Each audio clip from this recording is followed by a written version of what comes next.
Hi hello ನಮಸ್ಕಾರ ವೀಕ್ಷಕರೇ, welcome back to my YouTube channel.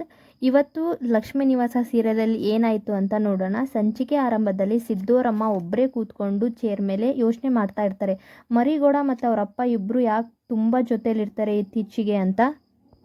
Marigowda ಮತ್ತು ಅವರಪ್ಪ ಯಾವಾಗಲೂ ಬರೀ ಸಿದ್ದುವಿನ ಬಗ್ಗೆನೇ ಮಾತಾಡ್ತಾ ಇರ್ತಾರೆ, ಗುಸು ಗುಸು ಅಂತ. ಅದೇನು ಮಾತಾಡ್ತಾರೆ, ಈ ಸಿದ್ದು ನೋಡಿದ್ರೆ ಯಾವಾಗಲೂ ಬರೀ ಹೆಂಡತಿ ಸೀರೆ ಹಿಡ್ಕೊಂಡೇ ಸುತ್ತಾಡ್ತಾ ಇರ್ತಾನೆ ಅಂತ ಮನ್ಸಲ್ಲಿ ಹೇಳ್ಕೊಂಡು ಕೂತಿರ್ತಾರೆ. ಅಷ್ಟರಲ್ಲಿ ನೀಲು ಬಂದು ಏನತ್ತೆ ಒಬ್ಬರೇ ಏನೋ ಕೂತ್ಕೊಂಡು ಯೋಚನೆ ಮಾಡ್ತಿದ್ದೀರಾ ಅಂತ ಕೇಳ್ತಾರೆ. ಅದಕ್ಕೆ ಅವ್ರ ಅತ್ತೆ ಅಂತಾರೆ, ಮರಿಗೌಡ ಮತ್ತು ನಿಮ್ಮ ಮಾವ ಇತ್ತೀಚೆಗೆ ಇಬ್ಬರು ಏನೋ ಮಾತಾಡ್ತಾನೆ ಇರ್ತಾರೆ ಗುಸು ಗುಸು ಅಂತ ಹೇಳ್ತಾಳೆ. ಅದಕ್ಕೆ ನೀಲು, ಹೌದು ಅತ್ತೆ, ಮಾವ ಮತ್ತು ಇವರು ಯಾವಾಗಲೂ ಮಾತಾಡ್ತಾನೆ ಇರ್ತಾರೆ, ಅದ್ರ ಯಾವ್ದ್ರ ಬಗ್ಗೆ ಅಂತ ಗೊತ್ತಿಲ್ಲ ಅತ್ತೆ ಅಂತ ಹೇಳ್ತಾಳೆ. ಅದಕ್ಕೆ ಅವ್ರ ಅತ್ತೆ ಎದ್ದಿದ್ದು ನೀಲುಗೆ ಅದೇನು ಮಾತಾಡ್ತಾರಂತ ನೀನು ಕಂಡಿಡಿ, ಹೋಗಿ ಮರಿಗೌಡನ ಹತ್ರ ಕೇಳು ನೀನು ಅಂತ ಹೇಳ್ತಾಳೆ. ಅದಕ್ಕೆ ನೀಲು ಹೋಗಿ ಮರಿಗೌಡನ ಹತ್ರ ಕೇಳ್ತಾಳೆ, ಯಾಕ್ರಿ ನೀವು ಯಾವಾಗಲೂ ಮಾವ ನೀವು ಇಬ್ಬರು ಗುಸು ಗುಸು ಅಂತ ಮಾತಾಡ್ತಿರಲ್ಲ, ಏನು ಹೇಳಿ ಅಂತ ಹೇಳ್ತಾಳೆ.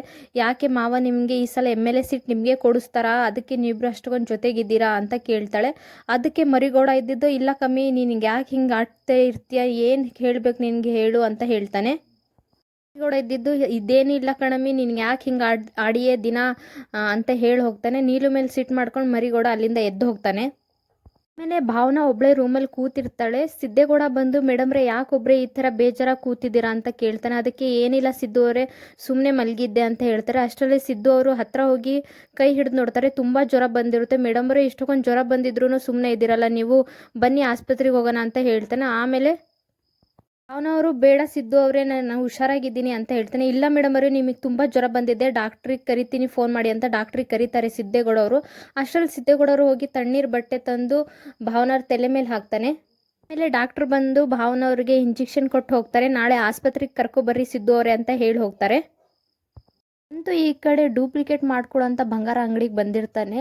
ಅಲ್ಲಿ ಬಂದು ಒಂದು ಬಂಗಾರದ ಸರನ ಡೂಪ್ಲಿಕೇಟ್ ಮಾಡಿಸ್ಕೊಂಡು ಅಲ್ಲಿಂದ ಹೋಗ್ತಿರ್ತಾನೆ. ಆವಾಗ ಆ ಅಂಗಡಿಯವನು, ಸರ್ ಈ ಥರದ್ದು ನಿಮ್ಮ ತಮ್ಮನೂ ಒಡವೆ ಮಾಡಿಸ್ಕೊಂಡು ಹೋಗಿದ್ದಾನೆ, ಡೂಪ್ಲಿಕೇಟ್ ನಕ್ಲೆಸ್ ಅಂತ ಹೇಳ್ತಾನೆ.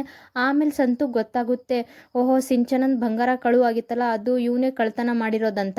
ಮನೆಯಲ್ಲಿ ಸಿಂಚನ ಬಂಗಾರ ಎಲ್ಲ ಕಳುವು ಆಗೋದಕ್ಕೆ ಕಾರಣನೇ ಹರೀಶನೇ ಇರಬೇಕು ಅಂತ ಅವ್ನಿಗೆ ಡೌಟ್ ಬರುತ್ತೆ. 100% ಇದೆಲ್ಲ ಹರೀಶನೇ ಮಾಡಿರೋದು, ಹರೀಶ ಮಾಡಿಬಿಟ್ಟು ನನ್ನ ಹೆಂಡತಿ ವೀಣದ ಮೇಲೆ ಹಾಕಿದ್ದಾನೆ ಇವನು ಅಂತ ಅವನು ಹೇಳ್ಕೊಂಡು ಬರ್ತಿರ್ತಾನೆ. ಅಷ್ಟೊತ್ತಲ್ಲಿ ನನ್ನ 5 ಲಕ್ಷ ಕಳ್ತನ ಇವನೇ ಮಾಡಿದಾನಂತ ಅವನಿಗೆ ಡೌಟ್ ಬರುತ್ತೆ. ಆಮೇಲೆ ಸೇಟು ಹತ್ರ ಹೋಗಿ ಕೇಳ್ತಾನೆ, ಸರ್ ನಮ್ಮ ತಮ್ಮ ಹರೀಶ ಯಾವಾಗ ದುಡ್ಡು ಇಸ್ಕೊಂಡಿದ್ದ, ಆಮೇಲೆ ಯಾವಾಗ ವಾಪಸ್ ಕೊಟ್ಟ ಅಂತ ಹೇಳಿ ಸರ್ ಅಂತ ಹೇಳ್ತಾನೆ. ಅದಕ್ಕೆ ಸೇಟು, ನಾನು ನಿನ್ನ ತಮ್ಮಂಗೆ ಹಣ ಕೊಟ್ಟಿಲ್ಲ, ಅವ್ನು ನನಗೆ ಈ ಥರ ಆ್ಯಕ್ಟಿಂಗ್ ಮಾಡಿದ್ರೆ ಇಷ್ಟು ಕಮಿಷನ್ ಕೊಡ್ತೀನಿ ಅಂತ ಹೇಳ್ದೆ, ಅದಕ್ಕೆ ಅವತ್ತು ನಿಮ್ಮ ಮನೆ ಹತ್ರ ಬಂದು ನಾನು ಆ್ಯಕ್ಟಿಂಗ್ ಮಾಡೋದೆ, ನಿಮ್ಮ ತಮ್ಮ ಅಷ್ಟೊಂದು ಕಮಿಷನ್ ಕೊಟ್ಟ ನನಗೆ ಅಂತ ಹೇಳ್ತಾನೆ. ಆಮೇಲೆ ಸಂತು ಗೊತ್ತಾಗುತ್ತೆ ನಂದು 5 ಲಕ್ಷ ದುಡ್ಡು ಕಟ್ಟಿರೋದು ಇವನೇ ಅಂತ. ಆಮೇಲೆ ಸಂತು ಇದ್ದನು ಪೊಲೀಸ್ ಸ್ಟೇಷನಿಗೆ ಹೋಗ್ತಾನೆ, ಕಂಪ್ಲೇಂಟ್ ಕೊಡೋಣ ಅಂತ. ಸುಮ್ಮನೆ ಕಂಪ್ಲೇಂಟ್ ಕೊಡಿದ್ರೆ ನನ್ನ ಮರ್ಯಾದೆನೇ ಹೋಗುತ್ತೆ, ನನ್ನ ಹತ್ರ 5 ಲಕ್ಷ ರೂಪಾಯಿ ಇತ್ತು ಅಂತ ಎಲ್ರಿಗೂ ಗೊತ್ತಾಗುತ್ತೆ ಅಂತ ನಾನು ಇವಾಗ ಕಂಪ್ಲೇಂಟ್ ಕೊಡೋದು ಬೇಡ, ಇವಾಗ ಮನೆಗೆ ಹೋಗ್ತೀನಿ ಅಂತ ವಾಪಸ್ ಮನೆಗೆ ಬರ್ತಾನೆ. ಕಂಪ್ಲೇಂಟ್ ಕೊಡಲ್ಲ ಅವನು.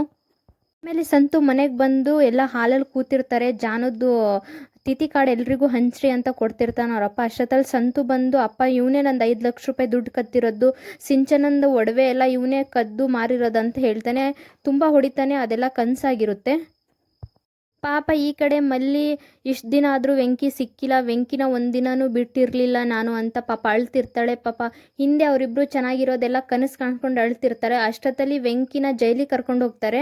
ಜೈಲಿಗೆ ಕರ್ಕೊಂಡೋಗಿ ಒಳಗೆ ಹಾಕ್ತಾರೆ ಅವನಿಗೆ. ಲಕ್ಷ್ಮಿ ಮತ್ತು ಶ್ರೀನಿವಾಸ್ ಇಬ್ಬರು, ನಾವು ಸಂಬಂಧಿಕರಿಗೆ ತಿಥಿ ಕಾರ್ಡ್ ಕೊಡೋಕೆ ಹೋಗ್ತೀವಿ, ಸಂತು ಮತ್ತು ಹರಿ ನೀವಿಬ್ಬರು ನಿಮ್ಮ ಫ್ರೆಂಡ್ಸಿಗೆಲ್ಲ ಕೊಡಿ, ಮತ್ತು ಜಾನು ಫ್ರೆಂಡ್ಸಿಗೆ ಎಲ್ರಿಗೂ ಕೊಡಿ ಅಂತ ಹೇಳ್ತಾನೆ. ಅದಕ್ಕೆ ಸಂತು ಇದ್ದಾನೆ, ಅಪ್ಪ ಜಾನು ಮನೆಗೆ ಬರ್ತಾಳೆ, ಅದಕ್ಕೆ ಮನೆ ಭಾಗ ಆಗೋದು ಬೇಡ ಅಂತ ಹೇಳಿದರೆ, ಇವಾಗ ಜಾನುನೇ ಇಲ್ಲ, 2 ಭಾಗ ಆಗಲೇಬೇಕು ಮನೆ ಅಂತ ಹೇಳ್ತಾನೆ. ಅಂತೂ ಇದ್ದವನು ಹರೀಶ ಮತ್ತು ಸಿಂಚನನ್ ಕರೆದು, ಇನ್ಮೇಲಿಂದ ಈ ಮನೆ 2 ಭಾಗ ಆಗಬೇಕು, ನಮಗೂ ನಿಮಗೂ ಸರಿ ಹೋಗಲ್ಲ, ಇನ್ಮೇಲಿಂದ ನೀವು ಬೇರೆ ಅಡುಗೆ ಮಾಡಿ, ನಾವು ಬೇರೆ ಅಡುಗೆ ಮಾಡ್ತೀವಿ, ನಾವಿಬ್ಬರು ಇನ್ಮೇಲಿಂದ ಬೇರೆ ಇರೋಣ ಅಂತ ಹೇಳ್ತಾನೆ. ಹೇಳಾದ್ಮೇಲೆ ರೂಮ್ ಒಳಗೆ ಹೋಗಿ ಒಂದು ಸ್ಕೆಚ್ ಹಾಕ್ತಾನೆ. ಅವನು ಹೇಗಾದರೂ ಮಾಡಿ ಸಿಂಚನನ್ ಮುಂದೆ ಇವನೇ ಕಳ್ತನ ಮಾಡಿರೋದಂತ ಮನೆಯವ್ರ ಮುಂದೆ ತೋರಿಸ್ಬೇಕು ಹರೀಶನ ಅಂತ ಅವನು ಪ್ಲಾನ್ ಮಾಡ್ತಾ ಒಳಗಡೆ ಕೂತಿರ್ತಾನೆ. ಈ ವಿಡಿಯೋ ನಿಮಗೆ ಇಷ್ಟವಾದರೆ ಲೈಕ್ ಮಾಡಿ, ಹಾಗೆ ಸಬ್ಸ್ಕ್ರೈಬ್ ಮಾಡಿಕೊಳ್ಳಿ. ಇದೇ ಮೊದಲ ಬಾರಿಗೆ ನಮ್ಮ ಚಾನಲ್ ಯಾರ್ಯಾರು ನೋಡ್ತಿದ್ರ ಪ್ಲೀಸ್ ನಮ್ಮ ಚಾನಲನ್ನು ಸಬ್ಸ್ಕ್ರೈಬ್ ಮಾಡಿಕೊಳ್ಳಿ. ಇನ್ಮೇಲಿಂದ ಲಕ್ಷ್ಮೀ ನಿವಾಸ ಸೀರಿಯಲ್ನ ಅಪ್ಡೇಟ್ನ ಕೊಡ್ತಾ ಹೋಗ್ತೀನಿ. ಲಕ್ಷ್ಮೀ ನಿವಾಸ ಸೀರಿಯಲ್ ಯಾರಿಗೆಲ್ಲ ಇಷ್ಟ ಕಮೆಂಟ್ ಮಾಡಿ ತಿಳಿಸಿ. ವಿಡಿಯೋ ನೋಡಿದ್ದಕ್ಕಾಗಿ ಧನ್ಯವಾದಗಳು.